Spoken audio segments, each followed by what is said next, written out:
രാവിലെ 10:30 ആയപ്പോൾ ഒരു കോൾ വന്നിട്ടോ, നമുക്കൊന്ന് ഷോപ്പിങ്ങിന് പോയാലോ ചോദിച്ചിട്ട്. പിന്നെ എന്തിനും നോ പറയാത്ത ഹസ്ബൻഡ് ആയതുകൊണ്ട് തന്നെ ഞാൻ റെഡി ചെയ്യുന്നിട്ടോ പോവാൻ. അങ്ങനെ യാമിക്കുട്ടീനെ കിക്കാൻ്റെ അടുത്ത് ഏൽപ്പിച്ച് നേരെ വളാഞ്ചേരി ബസ് കയറിയിട്ടോ. ഇതെൻ്റെ കൊളീഗാണ്, ഞങ്ങൾ ഒരുമിച്ച് വർക്ക് ചെയ്തിരുന്നു. ഇപ്പോൾ രണ്ടാളും ലീവിലാട്ടോ.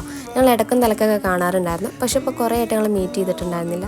നമുക്ക് വേറെ കുറച്ച് ഫ്രണ്ട്സും കൂടെ ഉണ്ട് കേട്ടോ. അപ്പോൾ എല്ലാവരും കൂടി ഒരുമിച്ച് മീറ്റ് ചെയ്യാച്ചിട്ടായിരുന്നു. പക്ഷേ ഓരോരുത്തരും ഓരോ തിരക്കിലായതുകൊണ്ട് തന്നെ ഞങ്ങൾ രണ്ടാളും പെട്ടെന്നൊരു പ്ലാൻ ഇട്ട് പോകുന്നതാട്ടോ. അങ്ങനെ നമ്മൾ ചെറിയ ഷോപ്പിംഗ് ഒക്കെ ഉണ്ടായിരുന്നു, അതൊക്കെ ചെയ്തിട്ടുണ്ടായിരുന്നു കേട്ടോ. പിന്നെ ഇയാളെക്കുറിച്ച് പറയുകയാണെങ്കിൽ കുറച്ച് സ്പെഷ്യലാട്ടോ എനിക്ക്. കാരണം എനിക്ക് ഇങ്ങനത്തെ കുറച്ച് ഫ്രണ്ട്സ് മാത്രമേ ഉള്ളൂ. കാരണം ഏത് സമയം അല്ലെങ്കിൽ ഇടക്കും തലക്കൊക്കെ വിളിച്ച് നമ്മൾ അന്വേഷിക്കണതും നമ്മൾ ഓരോ കാര്യങ്ങളും മനസ്സിലാക്കി പെരുമാറുന്നതും അല്ലെങ്കിൽ എൻ്റെ ഓരോ സിറ്റുവേഷനിലും ഇങ്ങനെ ചെയ്തോ അങ്ങനെ ചെയ്തോ എന്നുള്ളതൊക്കെ പറഞ്ഞു തരുന്നതും, അതായത് എൻ്റെ ഒരു മെൻറ്ററായിട്ട് എൻ്റെ ഒപ്പം നിൽക്കണം കുറച്ച് ആൾക്കാർ മാത്രമേ എൻ്റെ ഒപ്പം ഉള്ളൂ. അങ്ങനെ ഒരാളാട്ടെ ഇയാൾ. അങ്ങനെ നമ്മൾ ഷോപ്പിംഗ് ഒക്കെ കഴിഞ്ഞ് ഫുഡ് കഴിക്കാൻ പോയിട്ടുണ്ടായിരുന്നു. ഞാൻ ഓൾറെഡി ഫുഡ് കഴിച്ചുകൊണ്ട് തന്നെ ലൈറ്റ് ആയിട്ടൊക്കെ കഴിച്ച്. പിന്നെ ആളെ 2 ഫ്രണ്ട്സ് കൂടെ ഉണ്ടായിരുന്നു. അങ്ങനെ നമ്മൾ ഇന്നത്തെ വീഡിയോ അത്രേ ഉള്ളൂ. അപ്പോൾ ഓക്കെ, ബൈ.